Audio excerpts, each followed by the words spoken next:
We're about 1 week through February, and what do you know? We're about a month away from NFL free agency kicking off and only about 2 months away from the NFL draft getting here. So what do the Lions need to do this offseason to ensure 2023 is not only a success as far as competing in the division, but maybe even winning a playoff game and pushing towards, dare I say it, the Super Bowl?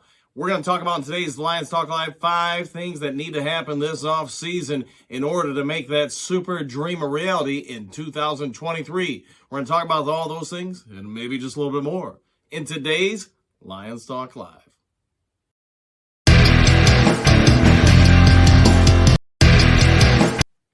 Well, greetings and salutations, everybody out there in YouTube land. I'm your host once again, Dan Thornton, and I want to thank everybody for tuning in this Sunday to Lions Talk Live.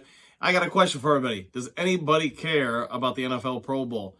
I can't imagine too many people watch it. It seems like it just keeps evolving more and more and more to try to keep fans in. But I can tell you this, if I knew nothing about it, that'd be okay. What would you do as a fan base to try to revitalize interest in this weekend or event? I don't know. I have no ideas, but maybe somebody out there in YouTube world does. So if you do, leave it in the comment section below. But as we talked about in the intro, we're going to talk about today 5 different things, in my opinion, the Lions need to do to ensure that 2023 is not only just great as far as competing for a divisional crown, but possibly having the Lions' first playoff win since 1992. Yes, a long time ago in a galaxy far, far away, the Detroit Lions in the early 90s were one of the NFL's up-and-coming teams and bested, that's right, Troy Aikman and the triplets of Dallas, putting them in place before they became the team of the 90s. Let's talk about reason number 5 and work our way up to topic number 1, what the Lions need to do to make it happen this offseason. If you're a Lions fan, you're going to say this. The 2022 season started off obviously less than ideal for us. But then, when we were 1-6, stop me when you've heard it before, things turned around, the younger players started performing, coaches stopped messing everything up, and the team started to gel. I think we can all say we have some level of playmakers on the offensive side. While they may not all be the superstars of the NFL, you do have a number of guys that mesh well together and collectively as a group. When they're out there, man, it's a thing to watch out there. Perhaps there isn't the generational talent at any one particular position. You know, there's no Steve Young, there's no Aaron McNair, there's no this, that, and the other thing. There's no Randy Moss, there's no Jerry Rice. There's no Barry Sanders or Kelvin Johnson, but there are a collective of great talent on the offensive side, just not that next level. On the defensive side, perhaps we're seeing the emergence of a couple of potential players that fit that next level bill in James Houston and Aiden Hutchinson. It remains to be seen if the rookie seasons for both these gentlemen were asterisks or if they're going to become the norm and then some. So with that being said, it does seem that both sides of the ball have some sound talent. Now the Lions need to add some playmakers to both sides of the ball. Let's dive into reason number 5. If you watch Lions Talk Live for a bit, you know I've said Deron Payne probably can't land in a Lions uniform just because the contract he's going to demand, etc. But with that being said, I do think the Lions have the ability to sign him. Of course, if somebody outbids them, they outbid him. But think about putting him up front next to Aiden Hutchinson, John Kaminsky, Joshua Pascal, if he continues to develop, along with someone like James Houston, Romeo Okwara, if they keep him. I think in order for the Lions to sign him, which would be a mega deal for the Detroit Lions, you're going to have to let go of some people, maybe like Hote, boy, I always kill his name, Vaitai from the offensive line. Maybe even Romeo's got to go. But there are a couple of guys, I'm sure we all are aware, that have some big contracts that may need to go off the team in order to sign somebody like that. I think if you add Payne to this defensive front, it becomes scary good.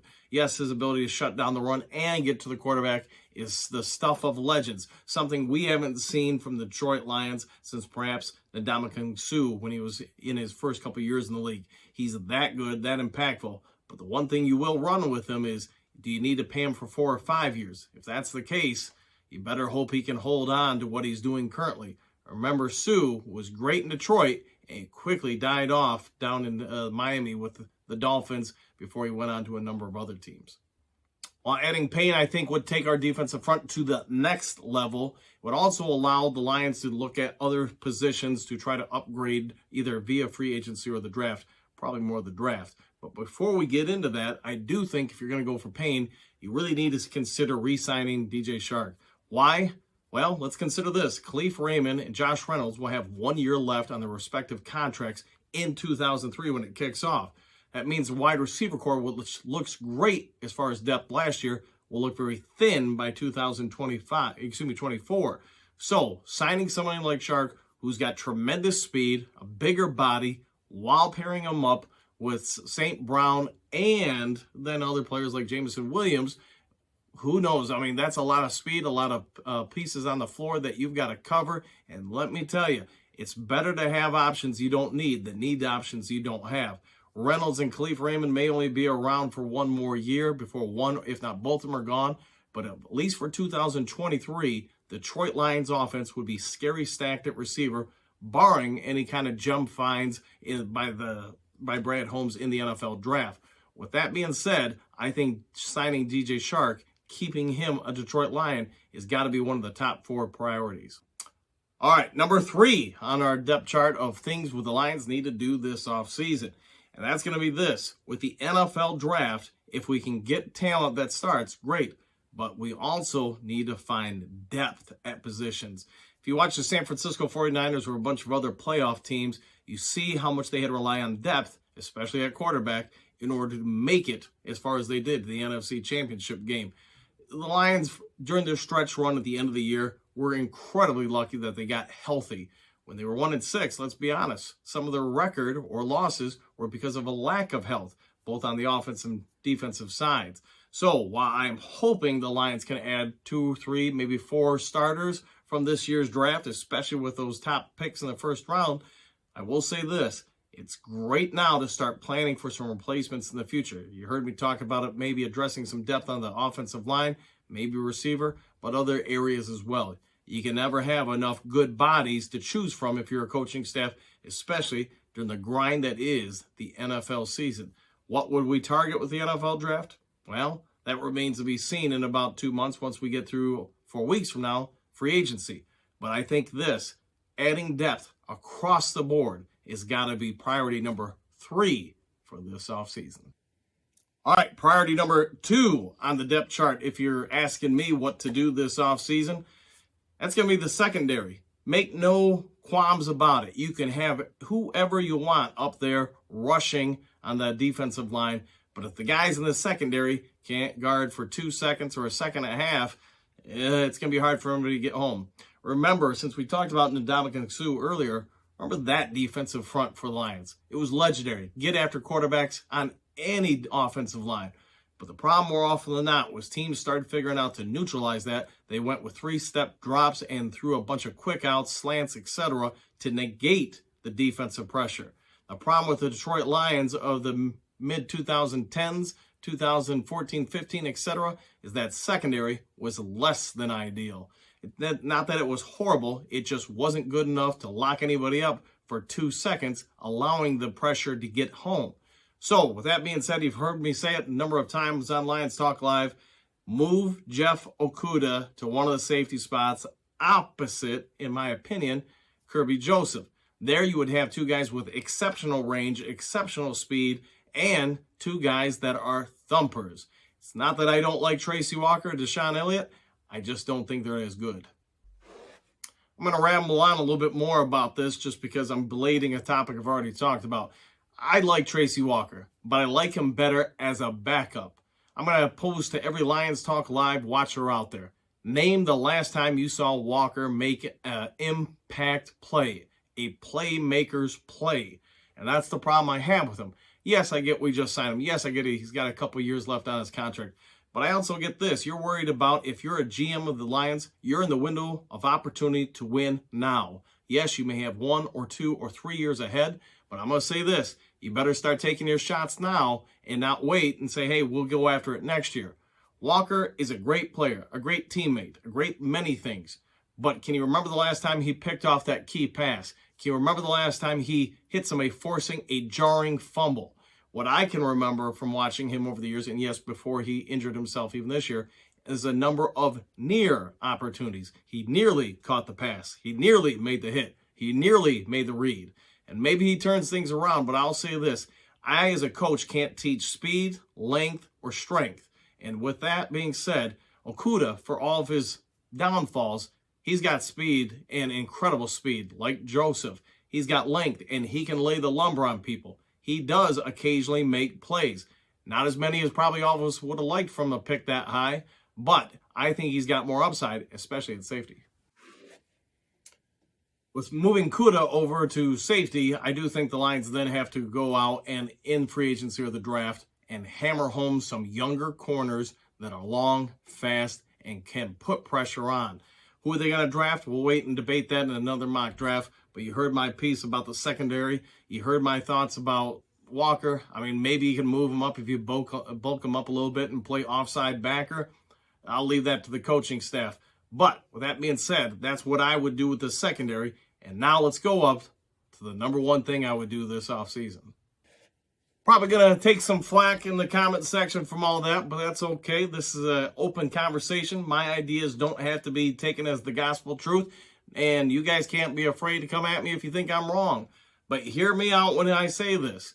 The Lions have a strength, and it's their offense. They have an emerging defense that I think we can put a lot of draft capital in and some free agency and make it pretty good. Maybe top 15, potentially top 10, if we hit right on enough of those players. But one thing I do believe the Lions really could do justice for this team with, somebody that likes, a coaching staff that likes to pound the ball, likes to control the line of scrimmage, loves to set up play action pass. Well, let's be fair. Jared Goff is exceptional at that. He's, okay at many other metrics. And I think they need to go out and get themselves a real deal running back. The days of Emmitt Smith, Barry Sanders, Bo Jackson, all that, that's no longer the NFL. But I will say this, the more and more I watch some of the top backs, and I'm not going to say Robinson or this guy or that guy, find one that you can say, yes, we're going to go after him either late in the first round, early in the second, and this guy will change our team as far as being able to do a lot more than what we're currently getting out of the backs. Nothing that the current guys are bad. It's just, is there anyone that is there a game changer? So that's where I think the Lions need to go, because if they can add that game-changing back while upgrading a couple spots maybe on the offensive line, adding a little bit more depth at receiver, and really addressing the defense, now that offense becomes scary good. And like we talked about having game changers, the Lions as a team are at the point where they're pretty good across the board. They do have some holes on defense, but as we all saw in the second half of the season, that defense got a whole lot better as some of that younger talent gelled and developed. It got a lot better when the younger guys got on the field and some of the other guys got off the field. And nothing against Walker again, but Kirby Joseph gets on the field because Walker's injury. If Walker's out there, does he make the plays Kirby Joseph makes? And that's kind of my point with the running back position. It's not that Swift didn't make some plays during the season, but we all know he probably can't be relied on to stay healthy. It's nothing wrong with Jamal Williams. He is what he is. He's a great, for the most part, short yardage back who every once in a while can pop a big one. But imagine somebody back there behind the line of scrimmage, behind their quarterback, that can put fear into everybody. Where now the defense consistently has to keep 7 to 8 guys in the box. That play action, especially with Jameson Williams and DJ Shark and their speed, gets crazy good. All right, it's Sunday, it's late, it's the offseason. There's not a whole lot going on, as you guys know, and I don't really care to even mention anything about the Pro Bowl. But what do you think? Am I right or am I wrong as far as we need to start addressing playmakers on both sides of the ball? Guys that can change the game. Guys that are capable of doing things 98% of the rest of the NFL cannot do. Those guys that we can lean on, and in a moment of crisis, a moment of need, a big third down, both on offense and defense, they can do things that very few others can. I think James Houston can be that way. I think Hutchinson can be that way. I think Kirby Joseph and Okudah as safeties can do that. But what about the offense? Who's your game changer out there? Is it Jameson Williams? Do we need to get it back? Do we need to get some more secondary? Whatever it is, let me know your thoughts in the comments section below. If you haven't yet subscribed to Lions Talk Live, please consider doing so. Only takes you a second and a half to go ahead and hit that thumbs up. hit that subscription button, and go ahead and leave some comments in the section below. All right, I'm going to try to do a deep dive or two this week, try to give you guys some more juicy information on a topic or two and give it to you guys. So with that being said, I'll get out of your hair and help you all enjoy the rest of your weekend. I'll see you tomorrow on another Lions Talk Live.